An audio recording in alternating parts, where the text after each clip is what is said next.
내가 이를 때까지 읽는 것과 권하는 것과 가르치는 것에 전념하라. 내 속에 있는 은사 곧 장로의 회에서 안수받을 때에 예언을 통하여 받은 것을 가볍게 여기지 말며 이 모든 일에 전심전력하여 너의 성숙함을 모든 사람에게 나타나게 하라. 내가 내 자신과 가르침을 살펴 이 일을 계속하라. 이것을 행함으로 내 자신과 내게 듣는 자를 구원하리라. 아멘. 감사합니다. 복된 주일 아침 하나님의 말씀 앞으로 달려나온 모든 성도님들 위해 우리 하나님이 친히 예비하신 은혜, 친히 준비하신 역사가 가득하시기를 주의 이름으로 축원합니다. 우리 좌우에 계시는 분들, 아시는 분이든 모르시는 분이든 간에 주님 주신 마음을 가지고 이렇게 한번 인사해 주시겠습니까? 주님의 이름으로 사랑합니다. 이왕의 입을 떼신 거, 이제는 우리 앞과 뒤에 계신 분들에게 죄송합니다, 동성끼리는 몰라도 손 한번 더 쓱 잡아주시고 이렇게 한번 축복해 주시겠습니다. 주님의 이름으로 축복합니다.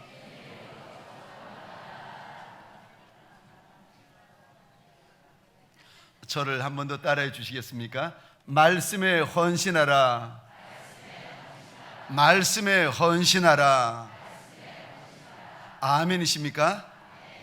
말씀에 헌신하라 라는 제목으로 오늘 우리 하나님이 주시는 말씀과 은혜를 함께 나누기를 원합니다. 우리 가운데 일주일에 이 성경 한 절, 두 절 안 읽어본 사람이 누가 있겠습니까? 일주일에 성경 한 장, 두 장 안 보니가 누가 있겠습니까? 그런데 한 절, 두 절, 한 장, 두 장 읽은 것은 그냥 읽었다고 말하지 말씀에 헌신되었다라고 말하지는 않습니다. 읽는 것과 헌신하는 것과는 다릅니다. 얼마나 다른가? 하늘과 땅 차이만큼이나 다른 것입니다. 사실 헌신 이 단어는 쉬운 단어 또 만만한 단어는 아닙니다. 우리 주님이 이 땅에 계실 때에 어느 날 한 여인이 그 비싼 순전한 나드 옥합을 주님께 갖고 오더니 이 옥합을 깨트려 가지고 주님의 머리 위에서부터 발등상에 이르기까지 그 비싼 옥합을 향유를 다 붓습니다. 헌신이지요. 그런데 이 모습을 보고 제자 가운데 어떤 제자가 비난하고 조롱하고 꾸짖습니다. 제가 그 본문을 읽다가 아하, 헌신도 용기가 필요하구나. 아멘이십니까? 헌신도 용기가 필요합니다. 오늘 본문 2000년 전에 바울이라는 사람이 믿음의 아들, 믿음으로 낳은 아들 디모데에게 보낸 편지인데 첫 번째 보낸 편지라 해가지고 디모데 전서라고 말합니다. 디모데 전서 우리 13절, 오늘 본문 13절 함께 읽겠습니다. 시작. 내가 이를 때까지 읽는 것과 권하는 것과 가르치는 것에 전념하라. 아멘. 여기 전념하다라는 원어의 뜻은 헌신하다라는 뜻입니다. 바울이 믿음 안에서 낳은, 육으로 낳은 것이 아니라, 육으로는 아무런 관계가 안 되지만 믿음 안에서, 예수 안에서 낳은 아들, 영의 아들이라는 뜻이죠. 믿음의 아들 디모데에게 신신당부하는데, 디모데야, 디모데야, 읽는 것, 권하는 것, 가르치는 것에 전념해라. 그 첫 번째 말하는 것이 무엇인가 하면 읽는 것이요, 읽는 것에 전념해야 한다, 읽는 것에 헌신해야 된다라고 당부하고 있습니다. 무엇을 읽으라는 말인가? 먼저는 디모데에게 보낸 첫 번째 편지요, 디모데 전서 좀 읽어라 말씀하시는 거고, 넓게 보면은 하나님의 말씀을 좀 읽고 헌신하라고 당부하고 있습니다. 우리 13절에 이 단어 펜이 있으시면 하나님의 마음을 더 잘 이해할 수가 있습니다. 죄송합니다만 펜이 있으면 꺼내어가지고 이 단어에 동그라미 한번 그려주시겠습니까? 13절입니다. 전념해라. 15절입니다. 또 동그라미를 한번 그려주시겠습니까? 전심전력해라. 16절입니다. 또 이 단어에 한번 동그라미를 그려주시겠습니까? 이 일을 계속해라. 성경에 이렇게 동그라미를 그려보면 2000년 전에 이 말씀, 바울을 통하여 우리에게 주신 말씀의 의미를, 하나님의 마음을 좀 더 잘 이해할 수가 있습니다. 하나님께서 바울을 통하여 당부를 하시는데, 말씀 읽는 것으로 만족하지 말고 헌신해야 된다, 말씀에 헌신해야 된다, 말씀에 헌신해야 된다 당부하고 있습니다. 사랑하는 성도님들에게 소원합니다. 읽는 것으로 만족하지 말고 말씀 읽는 것에 헌신하시기를 주의 이름으로 축원합니다. 내가 어떻게 하는 것이 하나님께서 그토록 원하시는 말씀 읽는 것에 헌신하는 것이 됩니까? 어떻게 하는 것이 말씀에 헌신하는 것입니까? 하면은 우선하는 것이 헌신하는 것입니다. 아멘이십니까? 우선하는 것이 헌신하는 것입니다. 먼저 하는 것이 헌신하는 것입니다. 할 일이 얼마나 많은지요.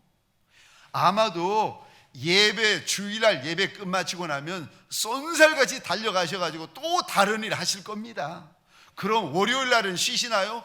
월요일날은 또 월요일날이 일이 기다리고 있고, 화요일날은 화요일날 할 일이 산더미 같고, 일주일 동안 일했는데도 돌아서면 또 일거리가 기다리고 있습니다. 많은 일들이 기다리고 있고 해야 될 일들이 기다리고 있는데, 그 많은 일들보다 우선하는 것을 가리켜서 헌신이다라고 일러주십니다. 왜? 아니, 해야 될 많은 일들이 있는데, 해야 될 풀어야 될 많은 일들이 있는데, 그 일보다도 말씀을 먼저 읽으라고 하시는 겁니까? 왠 줄 아십니까? 말씀이 하나님이시기 때문에 그렇습니다. 아멘. 요한복음 1장 1절입니다. 우리 화면에 같이 보고 읽겠습니다. 시작. 태초에 말씀이 계시니라. 이 말씀이 하나님과 함께 계셨으니 이 말씀은 곧 하나님이시니라. 아멘. 아멘.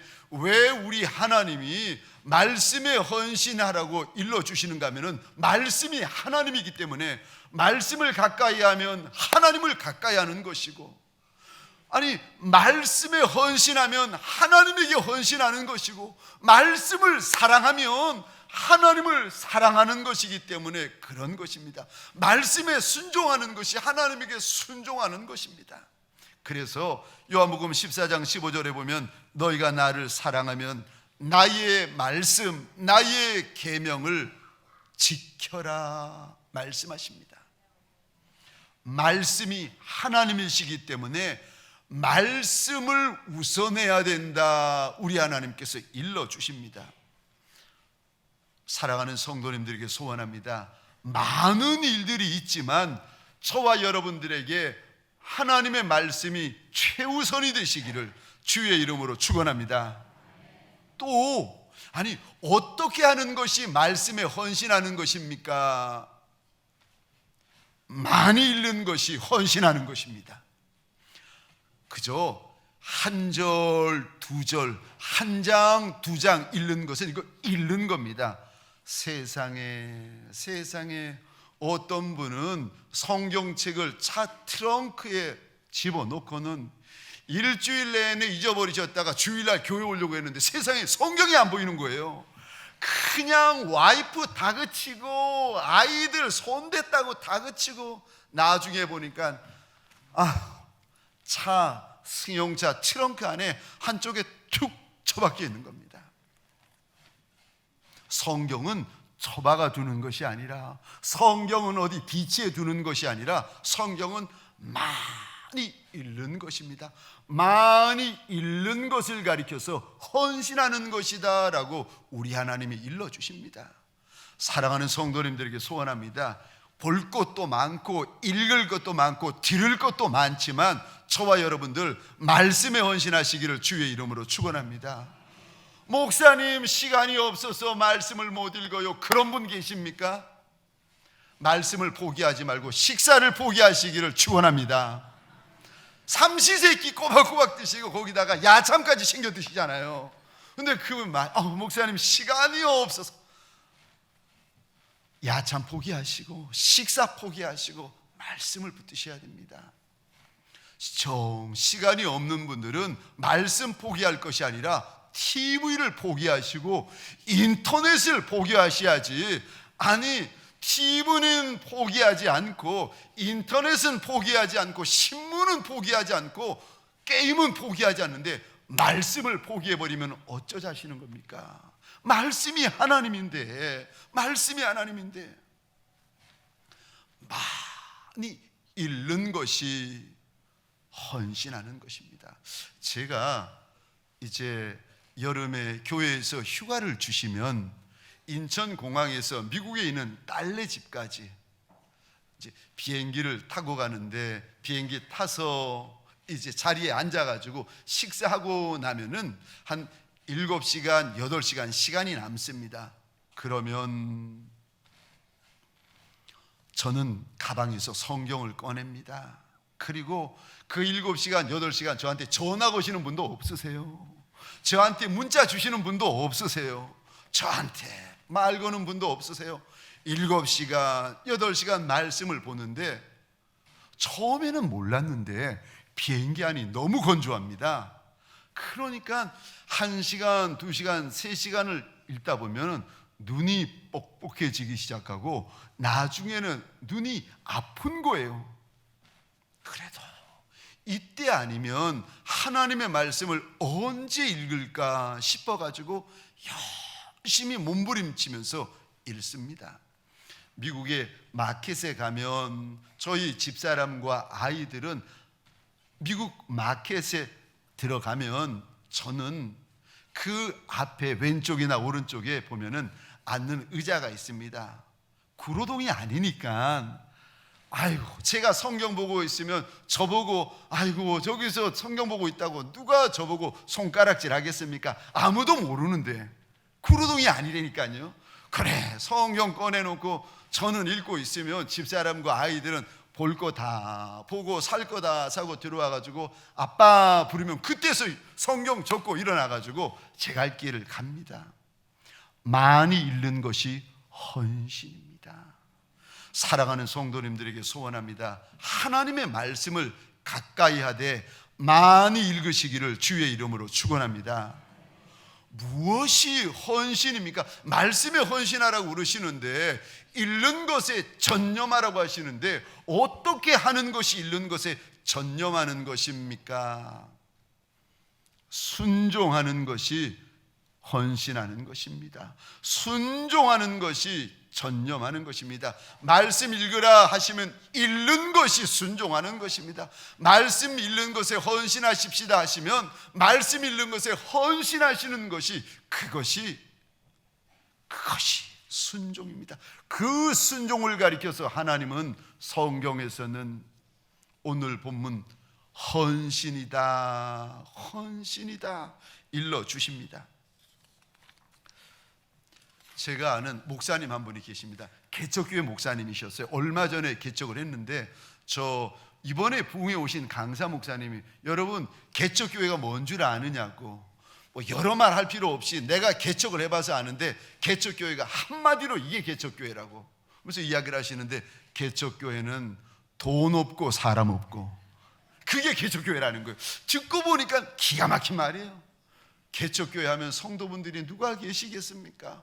어느 분이 물질의 옷값을 깨트려 줄 리가 있겠습니까? 그러니까 개척교회가 뭐냐면은 돈 없고 사람 없고. 그게 개척교회라는 겁니다. 아는 목사님이 불과 얼마 전에 교회를 개척했습니다. 성도가 아무도 없으니까 이 목사님이 병원에 다니면서 환자분들, 병자분들 위해서 손 얹고 기도를 해 주시는 겁니다. 물어보고 제가 목사인데 기도해 드려도 되겠느냐고, 기도해 달라고 하시면 손 얹고 기도하고 그러다가 알게 된 분이 계셨는데, 남자분이신데 40세세요.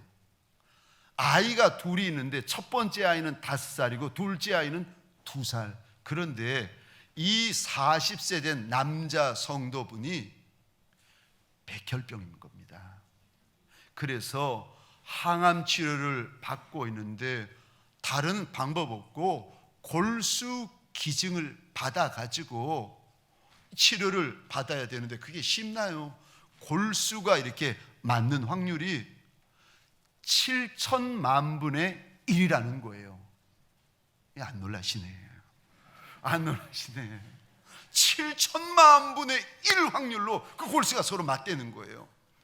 그래서 이제 그 환자분의 어깨에 손을 얹고 이 개척교회 목사님이 하나님, 성도님 건강하게 해달라고, 빨리 회복되게 해달라고 기도를 하는데, 기도를 하고 있는데 갑자기 하나님이 목사님에게 말씀을 하시더라는 겁니다. 이 목사야, 네가 골수 기증해라. 하나님, 이 성도 건강하게 해주십시오. 빨리 회복되게 하십시오. 네가 골수 기증해라. 기도를 하다가, 기도를 하면서도 이 목사가 마음이 너무 놀란 거예요.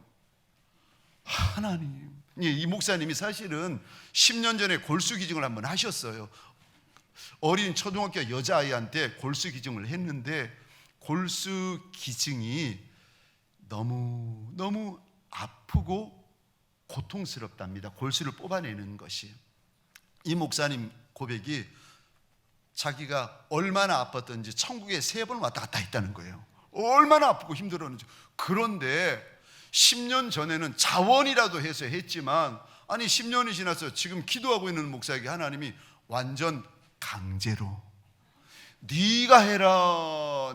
그리고 기도하면서 이 목사가 입으로는 기도하지만 영으로는 너무 마음이 힘들어지고, 하나님, 내가 지금 개척교회 목사인데 개척교회 하는 것도 힘들어 죽겠는데 왜 나보고 골수 기증을 하라고 하십니까? 물어봤더니 하나님이 그러시더라는 거예요. 이 목사야, 네가 해라. 네밖에 할 사람이 없다. 얼마나 아픈 건데, 얼마나 힘든 건데, 한 번 해봤으면 되지 또 하라고 하신다고 막 입으로는 빨리 낫게 하옵소서, 주여 회복되게 하옵소서 하고, 영으로는 막 하나님과 씨름을 하는데 시간이 흘러가지고 예수님의 이름으로 기도합니다. 아멘. 기도가 끝난 거예요. 그 명진 성도님을 보면서 목사님이 그랬다는 겁니다. 성도님, 제가 골수 기증할 테니까 빨리 완쾌되세요. 하고 싶어서 하는 것이 아니라 강제로 말을 하고는 그 목사님 고백에 무거운 발걸음, 정말 죽고 싶은 마음을 가지고 다른 병원에 또 다른 환자들 기도해 주러 갔다는 겁니다. 한 주, 2주, 석주 골수 기증하는 날이 와가지고 이제 그 명진 성도님의 병실에 갔는데, 아니 매번 갈 때마다 이 40세 된 명진 성도님이 항암 치료를 받고 너무 힘드니까 늘 자고 있었는데 그날따라 이분이 눈을 뜨고 앉아 있더라는 겁니다. 그래서 아니 왜 이렇게 앉아 계시느냐고, 왜 안 주무시냐고 그랬더니 그분 목사님, 골수 기증 안 하셔도 됩니다. 왜 무슨 일이세요? 그랬더니 몸이 너무 좋아져가지고, 그럴 수가 없는데 몸이 너무 좋아져가지고 병원에서 그러더라는 거예요. 환자분 보고 다음 주 월요일 날 퇴원하라고.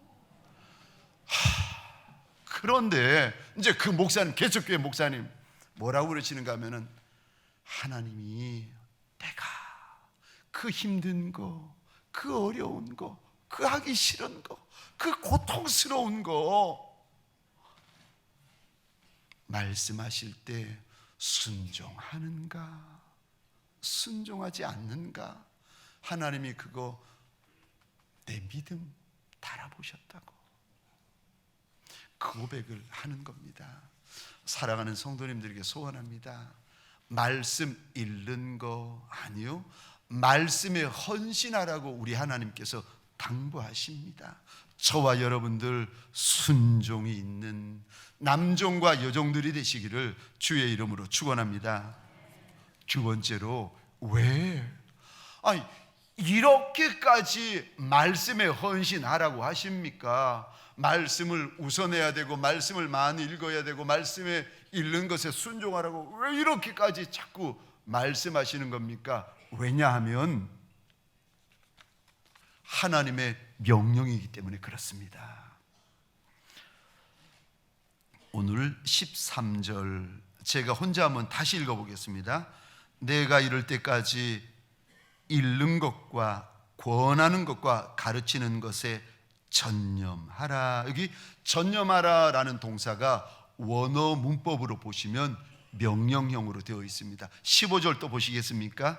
전심전력해라 라는 이 단어도 원어로 보시면 명령형입니다. 16절이요. 이 일을 계속해라. 이 단어도 원어 문법으로 보시면 명령형입니다. 우리 하나님이 지금 하나님의 사람, 하나님의 직분자, 하나님의 사명자들에게 가장 먼저 명하시는 것이 있는데, 말씀에 헌신해야 된다, 말씀에 헌신해야 된다 일러주십니다. 언제까지 헌신하란 말입니까? 13절 다시 보시겠습니까? 내가 이를 때까지, 우리 주님 만나는 그날까지 말씀에 헌신하라고 일러주십니다. 사랑하는 성도님들에게 소원합니다. 주님을 얼굴과 얼굴을 대하는 그날까지 말씀에 헌신되시기를 주의 이름으로 축원합니다. 내가 이를 때까지, 내가 이를 때까지 말 읽는 것에 헌신하라고 우리 하나님께서 당부하십니다. 그런데 저는 이 구절을 읽고 읽는데 어느 날 제 마음에 이런 감동이 툭 들어오는 겁니다. 내가 이를 때까지 읽는 것에 전념해라 라고 본문은 되어져 있는데, 이 글을 읽고 있는데 저한테는 어떻게 마음에 와닿는가 하면은, 은혜 될 때까지 읽는 것에 전념해라, 자꾸 이렇게 와닿는 거예요. 내가 이를 때라는 이 구절이 은혜 될 때까지, 은혜 받을 때까지, 은혜 주실 때까지 말씀을 읽으라고 우리 주님께서 자꾸 제 마음에 감동을 주시는 겁니다. 사랑하는 성도님들에게 소원합니다. 말씀을 읽을 때에, 말씀을 볼 때에, 말씀에 헌신할 때에 은혜 될 때까지, 우리 하나님이 은혜 주실 때까지 그 말씀 앞에 앉아 계시기를 주의 이름으로 축원합니다. 말씀에 헌신하는 것은 하나님의 명령입니다. 왜 하나님은 이렇게 말씀에 헌신하라고 명하십니까? 왜냐하면 말씀을 읽으면 우리 안에 보여지는 역사, 깨달아지는 역사가 시작되어집니다. 신기하지요. 오늘 우리 시편 119편 105절입니다. 제가 혼자 읽겠습니다. 주의 말씀은, 그 다음에 단어 보시겠습니까? 내 발의 등이요 내 길의 빛이니이다. 하나님의 말씀은 내 인생의 등이고 내 인생의 빛이라고 우리 하나님이 일러주십니다. 다른 이의 인생의 빛이고 등불이 아니라 내 인생, 잃는 내 인생의 등불이 되어지고 내 인생의 빛이 되어진다고 하나님이 일러주십니다. 우리 가운데 답이 없는 문제를 만나가지고 힘들어하고 어려워하는 분이 계십니까? 우리 가운데 왼쪽으로 가야 될지 오른쪽으로 가야 될지 앞으로 가야 될지 아니 후퇴를 해야 될지 고민하고 계시는 분이 계십니까? 답이 말씀에 있다고 우리 하나님께서 알려주십니다. 말씀 안에 답이 있고 말씀 안에 길이 있습니다. 하나님께서 은혜 주실 때까지 말씀을 계속 읽으시기 바랍니다. 그러면 하나님의 때에 하나님께서 답을 주시는데, 세상에 기가 막힌 답을, 이거는 이 사람에게 물어보면 이런 답, 저 사람에게 물어보면 저런 답을 저한테 이야기를 해주는데, 말씀 앞에서 앉아가지고 내 답이 없는 이 문제 가지고 하나님 앞에 끙끙거리면서 말씀을 읽는데, 세상에 하늘의 답을 주시고 하나님의 답을 주시는데 기가 막힌 답을 주시는 겁니다. 말씀을 열면 지혜가 열립니다. 그러나 말씀을 닫으면 지혜도 닫힙니다. 예레미야서 8장 9절입니다. 하반절 말씀을 제가 혼자 읽겠습니다. 보라, 그들이 여호와의 말을 버렸으니 그들에게 무슨 지혜가 있으랴. 하나님의 말씀을 닫고 하나님의 말씀을 버리면 지혜마저도 사라진다. 우리 하나님께서 일러주십니다. 말씀에는, 말씀을 읽고 있으면 길이 없는 광야인데 길이 보입니다.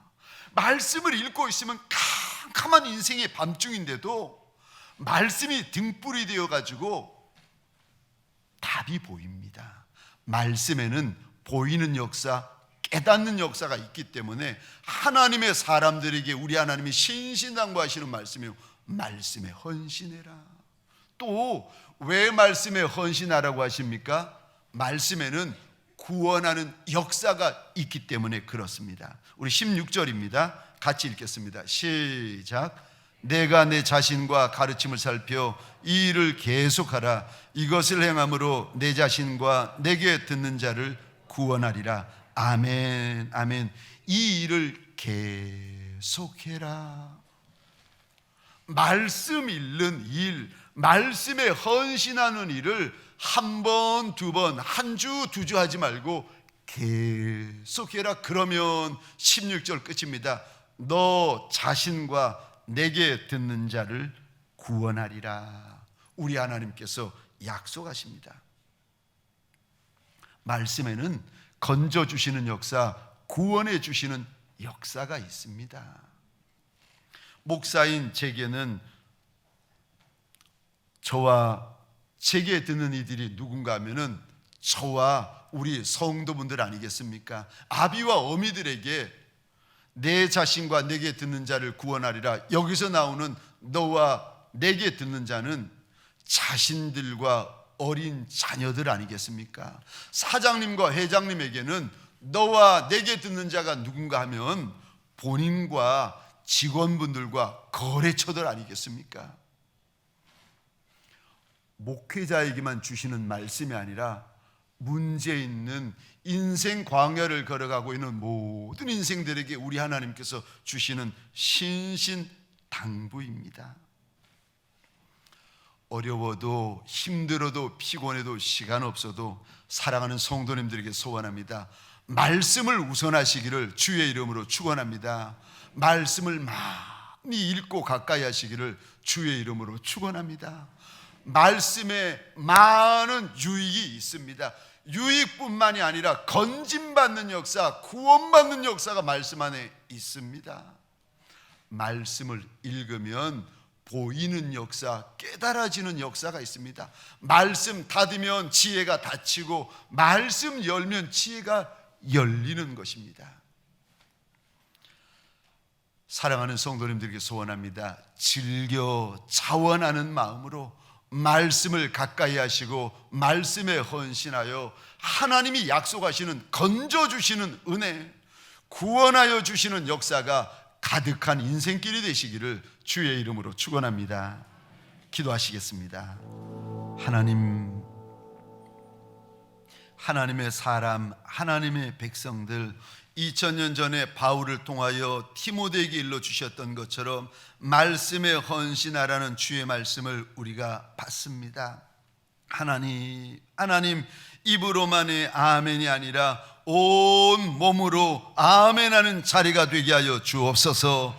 말씀에 생명 걸고 말씀에 우선하는, 말씀에 헌신하는 남종과 여종이 되게 하여 주옵소서. 일도 많고 탈도 많은 인생길이지만 그 어떤 것보다도 말씀에 최우선하는 복 있는 인생이 되어서 인생길마다 건짐받는 역사, 구원받는 역사, 해결함 받는 역사가 많게 하여 주옵소서.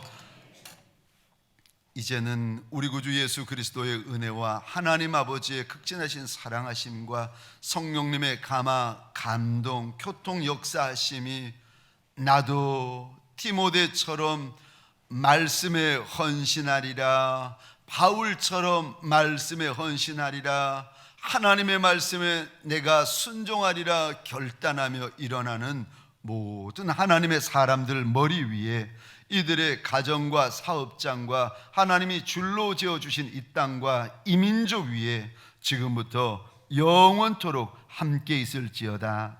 아멘.